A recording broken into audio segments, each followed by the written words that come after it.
Roughly 3 months ago, in late August, we published a video with the title, One of the Worst Stocks in the S&P 500 this year. So while the S&P 500 was hitting record highs, a few former compounding machines were languishing at the bottom. And FICO was amongst one of them, introduced in that particular video. And since then, it found a near-term bottom and bounced back by more than 20% from the date of that video.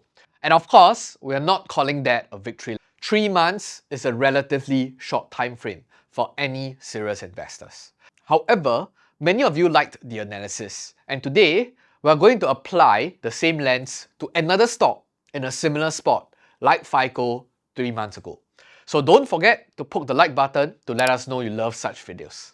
The company we are talking about today was once a solid compounder as well, with great returns, but is suffering badly in today's market environment. And as always, this video serves to be for entertainment purposes only. And do make sure to do your own research before making any investment decision.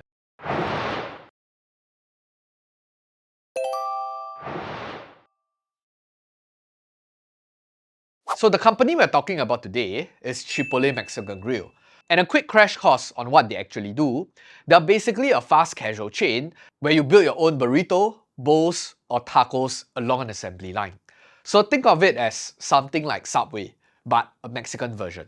And how they make money is by selling a high volume of customizable meals quickly, opening more restaurants, and boosting the average ticket size via pricing, mix, and digital orders. So as of the time of this filming, Chipotle is amongst the top performing leaderboard of the S&P 500. What I've actually missed out to say is that they are ranked 6th from the bottom, with a drawdown approaching negative 50% year to date. So let's unpack their story. So a natural place to start thinking about this investment idea is through Bill Ackman, a legendary billionaire investor. So his firm, Pershing Square, first took a roughly 9.9% stake in 2016 at the depth of Chipotle's post-crisis slump. And that bet has since compounded phenomenally, making CMG, which is Chipotle's ticker, a signature investment idea associated to Bill Ackman and his fund as well.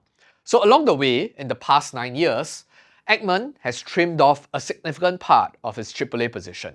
And based on the fund's latest filing, it's still an 8.8% position for the fund itself.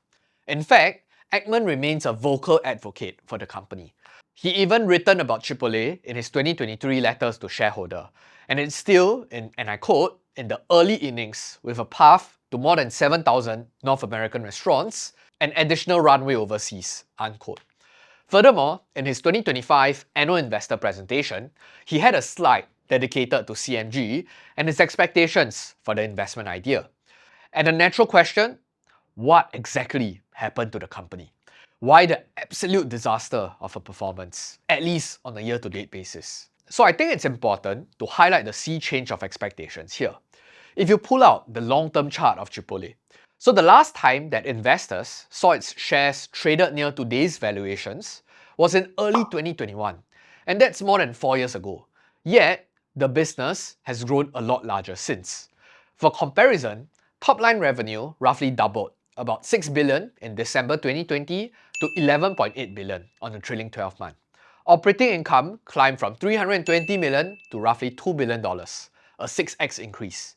And EPS, earnings per share, rose from 25 cents per share to $1.14 today. And that represents the bottom line. And the stock, it basically was flat the entire time period. So why? The answer? 2 words. Multiple contraction. Back then, investors were paying up for high teens to low 20% growth rates.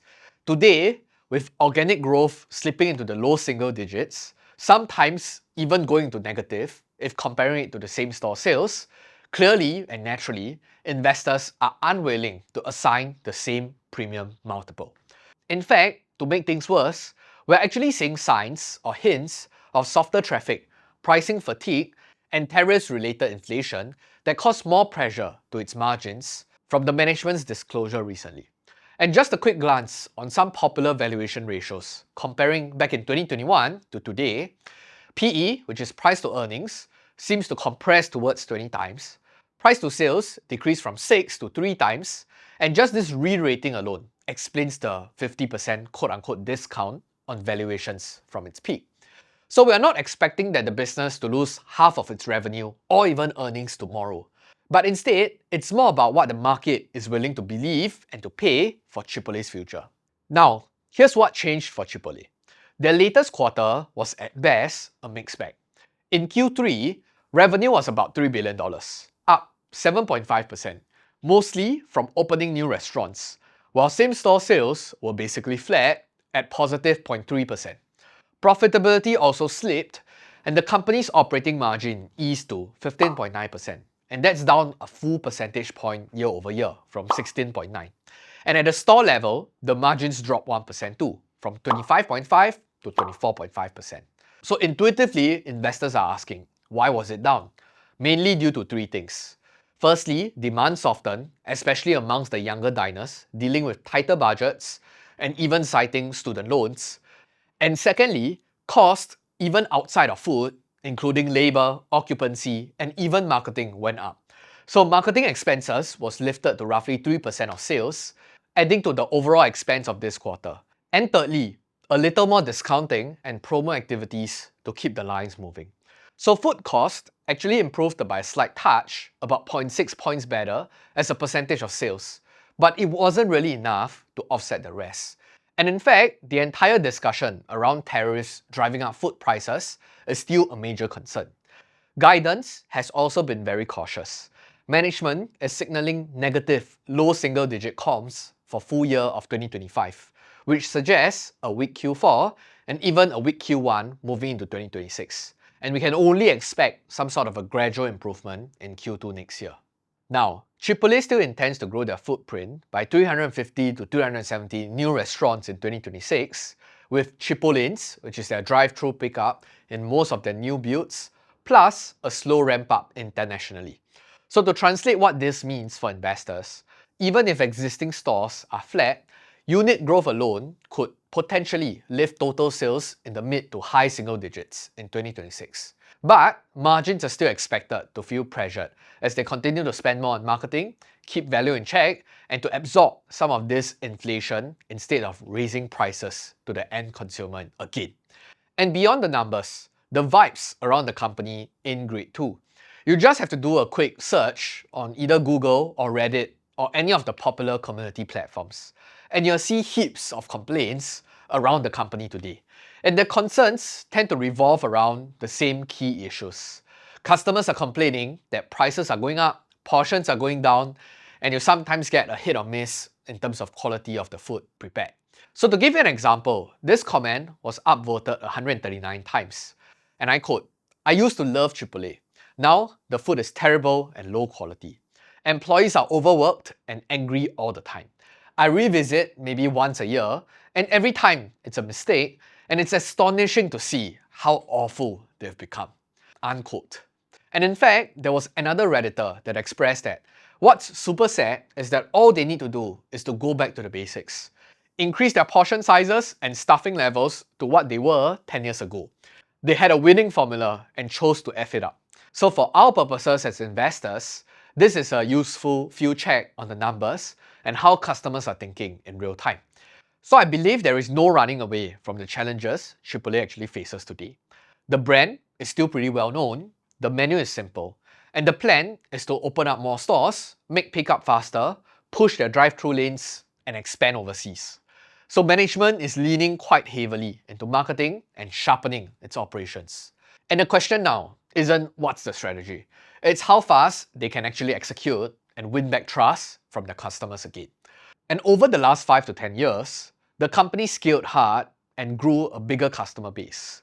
And rapid scale often brings alongside a lot of friction on training, consistency, portion, peak hour speeds. So whether this slump that Chipotle is currently facing is cyclical, which is due to macro or executional problems, or structural, meaning to say something is broken in the model, is the call that investors must make. So if you think whatever challenges Chipotle is currently facing is fixable, then they might potentially bounce back or even bounce forward. But if you don't, then I think you can give this idea a miss. And our job is just to lay the case here. So in summary, the Chipotle story is this. They have de-risked from high teens growth with expanding margins to now low growth with thinner margins. And Chipotle has long traded at a pretty hefty premium. So when growth slows down, profits get squeezed, investors will no longer want to pay up for the old premium. So the multiples comes down, people are afraid, add in flat comms, softer traffic from their key customer group, and guidance that still comes in soft, and recovery only comes in 3 quarters later. And that's how you get the sharp drawdown that we've seen. And if you have enjoyed this kind of breakdown, subscribe to Investing Bites, our free weekly email with quick, real-world investing takes. So all the links will be in the description box down below, and upon signing up, we'll send you the latest issue straight to your inbox. And this is CK from Piranha Profits signing off. Till next time, keep winning.